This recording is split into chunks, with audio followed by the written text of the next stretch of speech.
नमस्कार दोस्तों, मैं डॉक्टर समृति आपका अपने YouTube चैनल हेल्दी सब्सक्राइबर्स पर स्वागत करती हूं। आज हम बात करने जा रहे हैं R10 जो कि रैकवेक कंपनी बना रही है उसके बारे में। आज हम जानेंगे कि R10 जो है वो किन सिम्टम्स में काम आती है और कौन कौन सी होम्योपैथिक मेडिसिन से मिलकर ये बनी हुई है, और साथ ही जानेंगे कि इसकी डोसेज जो है वो क्या रहनी चाहिए।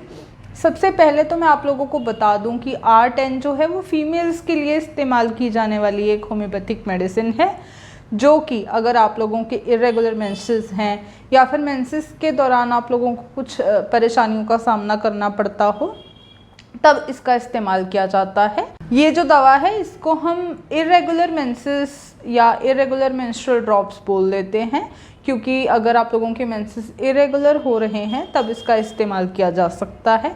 आइए जानते हैं कि इसके अंदर कौन कौन सी होम्योपैथिक मेडिसिन डली हुई हैं। सबसे पहले अगर हम इसके कंटेंट्स देखें, इसके अंदर डली हुई है एसिडम सल्फ्यूरिकम। एसिडम सल्फ्यूरिकम जो है, अगर आप लोगों को फिजिकल वीकनेस हो रही हो, अगर महिलाओं को मेंसेस की वजह से फिजिकल वीकनेस हो रही हो या वैसे भी फिजिकल वीकनेस रहती हो, तब इस दवा का यूज़ किया जाता है। साथ ही अगर मेंसेस के टाइम पर लेडीज़ को जो है ज़्यादा गैस बनती हो, फ्लैचुलेंस बहुत ज़्यादा होती हो, यानी कि गैस पास बार बार हो रही हो, साथ ही थकावट रहती हो, पसीना बहुत ज़्यादा आता हो, हॉट फ्लशेस आते हो, यानी उनके शरीर में गर्मी ज़्यादा हो जाती हो, हाथ लगाने पे स्किन जो है गर्म महसूस होती हो, उन्हें हम हॉट फ्लशेस बोलते हैं।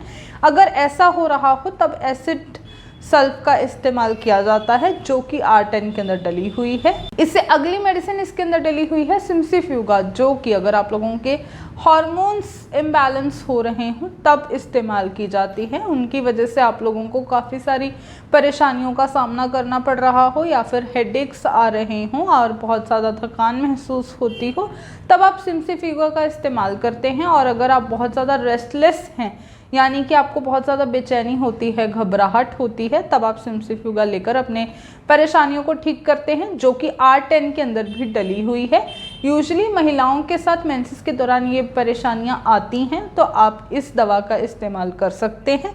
इससे अगली दवा जो डली हुई है वो डली हुई है सैंग्यूनेरिया, जो कि अगर आप लोगों को इरिटेबल हो रहे हैं, मूड स्विंग्स आ रहे हैं, साथ ही हेडेक्स हो रहे हैं, तब इस्तेमाल की जाती है और R10 के अंदर डली हुई है। इससे अगली मेडिसिन डली हुई है सीपिया, जो कि अगर आप लोगों के इरेगुलर मेंसेस हों, मेंसेस जो हैं जल्दी हों या लेट हों या बहुत कम ज़्यादा हो रहे हों और उनका जो एक मेंस्ट्रुअल साइकिल है वो मेंटेन ना रहे, आप लोगों का जो साइकिल का टाइम है वो आपका आगे पीछे हो रहा हो, तब आप इस दवा का इस्तेमाल करते हैं। और साथ ही अगर आप लोगों की एनर्जी जो है वो ख़त्म हो रही है, लैक ऑफ एनर्जी आ रहा है और आप बहुत ज़्यादा सो रहे हैं, मेंसेस वाले टाइम पीरियड में नींद ज़्यादा आना शुरू हो जाए, स्लीपीनेस जो है वो हर टाइम आप लोगों के साथ रहे, आप लोगों को हर टाइम नींद आती रहे, थका थका महसूस करती हूँ, तब सीपिया का इस्तेमाल किया जा सकता है और R10 के अंदर डली हुई है।